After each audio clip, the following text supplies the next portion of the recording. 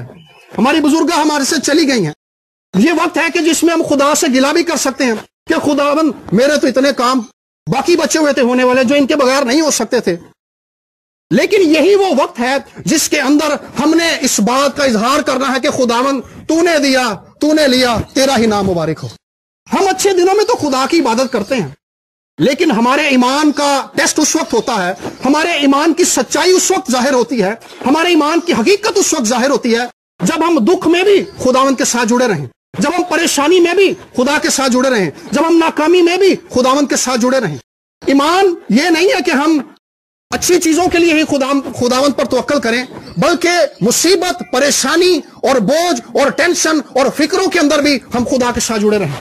ایوب نے اس ٹیسٹ کو پاس کیا، وہ خدا کے منصوبے کو جانتا نہیں تھا، لیکن وہ خدا کی بھلائی کو جانتا تھا کہ وہ خدا جس پر میرا توکل ہے میں اس کے ساتھ جڑا رہوں گا، میں اس کے خلاف ایک حرف نہیں بولوں گا۔ میرے عزیزو، جن حالات میں سے ہم گزر رہے ہیں یہ اس زمانے کے ٹف ترین حالات ہیں، فیملیز کے اندر پرابلمز ہیں۔ ہم جتنے یہاں پر بیٹھے ہیں، ہم میں سے کوئی بھی ایسا نہیں کہہ سکتا کہ میری لائف بڑی سٹیبل ہے، میری لائف بڑی آسان ہے۔ زمین پر زندگی جو ہے آسان نہیں ہے۔ کسی فلاسفر نے کہا تھا کہ انسان جب پیدا ہوتا ہے تو روتا ہے، اور انسان جب زمین سے چلا جاتا ہے تو لوگ روتے ہیں۔ ان دو رونے کے وقفوں کے درمیانی عرصے کو زندگی کہتے ہیں۔ تو زندگی جو ہے آسان نہیں ہے، لیکن اس زندگی کے اندر جب ہم خدا کے ساتھ جڑے ہوئے ہیں تب ہمارے پاس یہ آس ہے، تب ہمارے پاس یہ امید ہے کہ خدا جو ہمارے لیے بھلائی کے منصوبے رکھتا ہے وہ ہماری اس زندگی میں اپنی قدرت کو، اپنی برکت کو، اپنی بھلائی کو ضرور ہی ظاہر کرے گا۔ امید وہ ہے جو باراتی ہے۔ مسیح میں رہتے ہوئے ہمارے پاس یہ امید ہے کہ خدا ہماری زندگی کے اندر برکت کو ظاہر کرے گا، خدا ہماری زندگی کے اندر رحمت کو ظاہر کرے گا۔ لیکن یہ برکت مسیح میں رہتے ہوئے ہے۔ وہ بندہ جو مسیح میں نہیں ہے اس کے پاس نہ تو جینے کی امید ہے، نہ ہی اس کے پاس کوئی حوصلہ ہے، نہ ہی اس کے پاس کوئی ایسی بات ہے کہ میری زندگی کے حالات بدل جائیں گے۔ لیکن جو مسیح کے ساتھ جڑا ہوا ہے، مسیح کے ساتھ جڑے ہونے سے مراد کیا ہے؟ ہم سب کرسچن فیملیز میں پیدا ہوئے ہیں۔ کرسچن فیملیز میں پیدا ہو جانے سے بات نہیں بنے گی، ہمارا تعلق خدا کے ساتھ ہے یا نہیں ہے بات اس سے بنے گی۔ ہم زبور میں گاتے ہیں مینو وچ گناہ دے جمیا میری مائی۔ اس زمین پر جو شخص پیدا ہوتا ہے گناہ اس کے اندر موجود ہوتا ہے۔ ایک بزرگ خادم تھے، وہ کہنے لگے، ان سے کسی نے سوال پوچھا کہ سر جی جو شخص پیدا ہوتا ہے کیا اس کے اندر گناہ موجود ہوتا ہے؟ تو انہوں نے پاس کھڑے ایک بھائی سے کہا کہ بھائی صاحب یہ جو پھل زمین پر گرا ہوا ہے وہ درخت سے گرا تھا۔ انہوں نے کہا یہ ذرا مجھے پکڑائیے۔ انہوں نے پکڑایا اور انہوں نے پھل کو چھیلا اور اس کے اندر سے بیج نکال دیا۔ وہ کہنے لگے کہ اس بیج کے اندر تنا بھی ہے، اس کے اندر پتے بھی ہیں، اس کے اندر جڑیں بھی ہیں، اس کے اندر سب کچھ ہے۔ وہ انسان جو زمین پر پیدا ہوتا ہے اس کے اندر گناہ موجود ہوتا ہے۔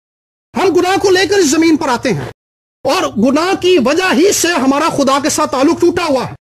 گناہ ہی کی وجہ سے ہمارے پاس امید نہیں ہے، گناہ ہی کی وجہ سے ہماری زندگی کے اندر برکات کا وہ فلو نہیں ہے، کیونکہ ہمارے اور خدا کے بیچ میں ایک ڈیڈ لاک ہے، ہمارے اور خدا کے بیچ میں ایک ایسی رکاوٹ ہے جو خود سے دور نہیں ہو سکتی۔ اس کو دور کرنے کے لیے خدا نے یسوع کو اس زمین پر بھیجا، اور وہ بندہ جو اپنی زندگی یسوع کو دے دیتا ہے وہ اپنی زندگی کے اندر اس امید کا تجربہ کرتا ہے جو دنیا کے پاس نہیں ہے۔ میں نے جیسے پہلے عرض کی کہ امید وہ ہے جو باراتی ہے، جو پوری ہوتی ہے۔ میں اس زمین پر زندہ ہوں، میرے پاس یہ امید ہے کہ میں مر جاؤں گا لیکن میں خدا کے تخت کے سامنے کھڑا ہوں گا۔ وجہ کیا؟ کیونکہ مجھے خدا کے اس ماسٹر پلان کا پتہ ہے جو مسیح یسوع کے وسیلہ سے خدا نے اس دنیا پر ظاہر کر دیا ہے، کہ خدا اس زمین پر رہنے والے ہر ایک شخص کو زندگی دینا چاہتا ہے، ایک ایسی زندگی دینا چاہتا ہے جو خدا کے جلال، خدا کی محبت اور خدا کی کمال قدرت سے بھری ہوئی ہے۔ ہم اس زمین پر خدا کی ان برکات کا تجربہ کر سکتے ہیں، اس قدرت کے کاموں کا تجربہ کر سکتے ہیں جس کا تصور ہماری زندگی میں نہیں ہے، جس کا تصور بھی ہم نہیں کر سکتے۔ ہم زمین پر رہتے ہوئے یہ سوچتے ہیں کہ یار میں باہر چلا جاؤں تو میری زندگی آسان ہو جائے گی۔ ہم جس آسان زندگی کا خواب اس زمین پر دیکھ رہے ہیں، وہ آسان زندگی ہمیں مسیح میں رہتے ہوئے ملے گی، وہ خدا کی بادشاہی میں ہمیں ملے گی۔ سو میرے عزیزو، جب ہم مسیح میں ہیں تبھی ہمارے پاس یہ امید ہے کہ خدا اس زمین پر ہماری زندگی میں برکت ظاہر کرے گا، اور یہی خدا کا وہ ماسٹر پلان ہے جو اس زمین سے شروع ہوتا ہے اور خدا کے تخت کے سامنے ہمیں لے جا کر کھڑا کر دیتا ہے کہ ہم خدا کے روبرو کھڑے ہوں گے، ہم خدا کے آگے کھڑے ہوں گے۔ خدا کا یہ کامل منصوبہ ہم میں سے ہر ایک کے لیے ہے، اور خدا چاہتا ہے کہ ہم اس زمین سے جب جائیں تو ہمارے پاس یہ امید ہو، ہمیں یہ یقین ہو کہ ہماری آنکھیں جب اس زمین پر سے بند ہوں گی تو ہم خدا کے تخت کے سامنے کھڑے ہوں گے۔ جب کرونا بہت پھیلنے لگا تو میری والدہ کو کینسر ہے، تو میں ایک دن اپنی امی سے کہنے لگا کہ امی جی، آپ کے ڈاکٹرز نے کہا ہے کہ آپ نے خاص کیئر کرنی ہے، آپ بہت سینسیٹیو ہیں، کیونکہ کرونا جو ہے یہ جو لوگ پہلے سے بیمار ہیں ان کے لیے زیادہ خطرناک ہے۔ تو میری امی کہنے لگی بیٹا میں مر بھی جاؤں تو کوئی بات نہیں، کیونکہ میری زندگی کی بنیاد مسیح ہے۔ کیا ہمارے پاس یہ امید ہے؟ یہ وہ امید ہے جو برائے گی، یہ وہ امید ہے جو ہمیں قائم رکھے گی، یہ وہ امید ہے جو خدا نے مسیح کے وسیلہ سے ہمیں دی ہے۔ سو ایوب کے پاس یہ امید اسی لیے ہے کیونکہ ایوب کا خدا کے ساتھ ایک گہرا تعلق ہے۔ مصیبتیں آئی ہیں، کاروبار ختم ہو گیا ہے، مال و دولت ختم ہو گیا ہے، بیٹے اور بیٹیاں ایک ہی دن میں مر گئے ہیں، لیکن اس کا تعلق خدا کے ساتھ اس قدر مضبوط ہے کہ وہ ان سب کے باوجود کہتا ہے کہ خداوند نے دیا، خداوند نے لیا، خداوند کا نام مبارک۔ سو میرے عزیزو، ایمان یہ ہے کہ ہم اپنے دکھ میں، اپنی مصیبت میں خدا کے ساتھ جڑے رہیں، اور جو دکھ ہماری زندگی کے اندر آتے ہیں اس کے پیچھے بھی خدا کا ایک بڑا منصوبہ ہے۔ ہمارے ملک کا جو پرائم منسٹر ہے عمران خان، اس کی والدہ کو بھی کینسر ہوا تھا، اور کینسر کی وجہ سے وہ ایک مالدار آدمی تھا، اس نے کافی کوشش کی کہ اس کی ماں کا ویزا لگ جائے اور وہ علاج کے لیے باہر چلے جائیں، لیکن جتنی دیر میں یہ سارا پروسیس ہوا اس کی والدہ کی ڈیتھ ہو گئی کینسر کے ساتھ۔ لیکن تب اس کے ذہن کے اندر یہ خیال آیا کہ اگر پاکستان کے اندر ہی کینسر ہاسپٹل ہوتا تو میری ماں کبھی بھی علاج کے لیے باہر نہ جاتی، اور پھر اس نے یہ سوچا کہ میں کینسر ہاسپٹل بناؤں گا، شوکت خانم ریسرچ سینٹر، اور بڑی بات اس نے یہ کی کہ میں ایک ہاسپٹل بھی بناؤں گا، اور یہ ہاسپٹل جو ہوگا فری بھی ہوگا۔ عمران خان جب تک اس دکھ کے اندر سے نہیں گزرا، جب اس کی والدہ کو کینسر ہوا، جب اس کی والدہ اس دکھ کی وجہ سے، اس بیماری کی وجہ سے اپنی زندگی سے چلی گئی، اس زمین سے چلی گئی، تب عمران خان کو اس بات کا احساس ہوا۔ وقت تو بڑا مصیبت کا تھا، وقت تو بڑا کڑا تھا، لیکن اس مصیبت کے وقت کے پیچھے خدا کی ایک مصلحت موجود، خدا کا ایک منصوبہ موجود تھا کہ خدا اس ایک عورت کی موت کے وسیلہ سے ہزاروں لوگوں کے لیے بھلائی پیدا کرنا چاہتا تھا۔ سو کئی بار ہم دکھ میں سے گزر رہے ہوتے ہیں، ہم مصیبت میں سے گزر رہے ہوتے ہیں، لیکن ہمیں نہیں پتا ہوتا کہ اس دکھ اور مصیبت کے پیچھے خدا کا منصوبہ کس قدر بڑا ہے۔ ایوب بھی نہیں جانتا تھا، اس کے دوست بھی نہیں جانتے تھے، ابلیس بھی نہیں جانتا تھا، اس کی بیوی بھی نہیں جانتی تھی کہ اس دکھ کے پیچھے خدا کا منصوبہ کس قدر بڑا ہے۔ اور ہم جانتے ہیں کہ عمران خان نے وہ ہاسپٹل بنایا، اور وہ ہاسپٹل موجود ہے، اور وہاں پہ واقعی بہترین علاج کینسر کے مریضوں کا کیا جاتا ہے اور فری کیا جاتا ہے۔ بات کرنے کا مقصد یہ ہے کہ ہم انسان ہوتے ہوئے ہماری عقل محدود ہے، ہم خدا کے منصوبوں کو جان نہیں پاتے، اسی لیے ہم خدا کے خلاف بولنا شروع کرتے ہیں، ہم گلا شکوہ کرنا شروع کرتے ہیں۔ لیکن میرے عزیزو، جب ہم مصیبت میں سے گزر رہے ہوں تو ہمیں ایوب کی بات کو یاد رکھنے کی ضرورت ہے کہ خدا کا میری زندگی میں ایک بڑا منصوبہ ہے، خدا کا آپ میں سے ہر ایک کی زندگی کے اندر ایک بڑا منصوبہ ہے۔ نوجوانوں کے لیے خدا کا ایک منصوبہ ہے، بہنوں کے لیے خدا کا ایک منصوبہ ہے، بھائیوں کے لیے، بزرگوں کے لیے خدا کا ایک منصوبہ ہے۔ آپ میں سے کوئی بھی بندہ خدا کے منصوبے کے بغیر اس زمین پر موجود نہیں ہے، لیکن خدا کا یہ منصوبہ اس شخص کی زندگی کے اندر ظاہر ہوتا ہے، اس شخص پر کھلتا ہے جو خدا کے ساتھ زندگی گزارنے کا عہد کرتا ہے، اور خدا کے ساتھ چلتے ہوئے ہم خدا کی بھلائی کو، خدا کی رحمت کو، خدا کی شفقت کو اور زیادہ گہرے طور پر جانتے چلے جاتے ہیں۔ سو میرے عزیزو، آج میں آپ کو اس بات کے لیے ابھارنا چاہتا ہوں کہ آئیے، جب ہم دکھوں میں سے گزر رہے ہیں، ہم ایک ایسے ملک میں رہتے ہیں جس میں لائف جو ہے دکھوں سے بھری ہوئی ہے۔ سو اس زمین پر رہتے ہوئے ہم خدا کے منصوبے پر توکل کریں، اور جب ہم ایوب کی کتاب کے آخری چیپٹر کو پڑھتے ہیں تو وہاں پر لکھا ہے کہ جو کچھ ایوب کا چلا گیا تھا، خدا کا وہ بڑا منصوبہ کیا تھا؟ خدا کا منصوبہ یہ تھا کہ خدا ایوب کو ڈبل دینا چاہتا تھا، جتنے جانور اس کے پاس تھے خدا اس سے 2 گنے سے دینا چاہتا تھا. جتنے نوکر اس کے پاس تھے خدا اس کو ڈبل دینا چاہتا تھا. کیونکہ ظاہری بات ہے جب جانور بڑھیں گے ان کو سنبھالنے والے بھی زیادہ ہونے چاہیے. ایوب کو خدا نے پہلے سے زیادہ بلیس کیا, اور یہ وہ خاص منصوبہ تھا جس کو نہ شیطان جانتا تھا, جس کو نہ اس کی بیوی جانتی تھی, نہ ایوب کے دوست جانتے تھے, نہ ایوب خود جانتا تھا, لیکن وہ خدا کے ساتھ جڑا رہا. سو میرے عزیزوں, دکھوں میں, مصیبتوں میں, پریشانیوں میں اپنے عزیزوں کے چلے جانے کے باوجود ہم نے خدا کے ساتھ جڑے رہنا ہے. ہماری محبت کا اظہار, ہمارے خدا کے ساتھ تعلق کا اظہار اسی چیز سے ظاہر ہوتا ہے کہ ہم خدا کے ساتھ کیا خوشی ہی میں شامل ہوتے ہیں یا دکھوں میں بھی شامل ہوتے ہیں. سو آج میں آپ کو اس بات کے لیے ابھاروں گا کہ یہ وقت ہمارے لیے ہے کہ ہم اپنی زندگی میں اس بات پر غور کریں کہ ہم اپنے دکھوں میں, اپنی مصیبتوں میں, اپنے روگوں میں, اپنے بوجھوں میں خدا کے ساتھ جڑے رہیں گے, اور خدا کے اس کامل اور بڑے اور قدرت والے اور جلالی اور عظیم منصوبے کے اپنی زندگی میں پورا ہونے کے لیے خدا ان پر توکل کریں گے جو کبھی ٹل نہیں سکتا. یہ آسمان ٹل جائے گا, یہ زمین ٹل جائے گی, لیکن خدا کے کلام کا ہر ایک حرف قائم رہے گا, کیونکہ خدا کا یہ کلام زندہ ہے. یہ آسمان ٹل سکتا ہے کیونکہ یہ فانی ہے, یہ زمین ٹل جائے گی کیونکہ یہ فانی ہے. خدا کا کلام میرے عزیزو سچا ہے. خدا کا یہ کلام ہر صورت میں, ہر طرح کے حالات میں قائم رہے گا, کیونکہ خدا کا یہ کلام ابدی ہے اور یہ ٹل نہیں سکتا. لوگ بدل جاتے ہیں, حالات بدل جاتے ہیں, لیکن خدا کا کلام قائم رہتا ہے, یہ کبھی تبدیل نہیں ہوتا. سو آئیے آنکھوں کو بند کریں گے اور بڑی سنجیدگی کے ساتھ ہم اس بات پر غور کریں گے کہ وہ خدا جس نے ہمیں آج اپنے حضور میں بلایا ہے وہ مصلحت کا خدا ہے. وہ مصلحت کے تحت ہماری زندگی کے حالات کو ترتیب دیتا ہے. جیسے ایوب کے لیے خدا کا یہ منصوبہ تھا کہ وہ دکھوں میں سے گزرے اور خدا کی ذات کو اور زیادہ بہتر طور پر جان لے اور خدا کی بھلائی کے منصوبے اس پر ظاہر ہو جائیں. میرے عزیزو, خدا کے منصوبے آپ میں سے ہر ایک کے لیے ہیں. جب آپ دکھوں میں سے گزر رہے ہیں تو آپ نہیں جانتے کہ کیوں ایسے حالات آ رہے ہیں, لیکن خدا پر توکل کریں, وہ آپ کی زندگی کے اندر اپنی بھلائی کو ظاہر کرے گا. اور میں پاسٹر شاہد سے گزارش کروں گا کہ وہ ہم سب کے لیے دعا کریں.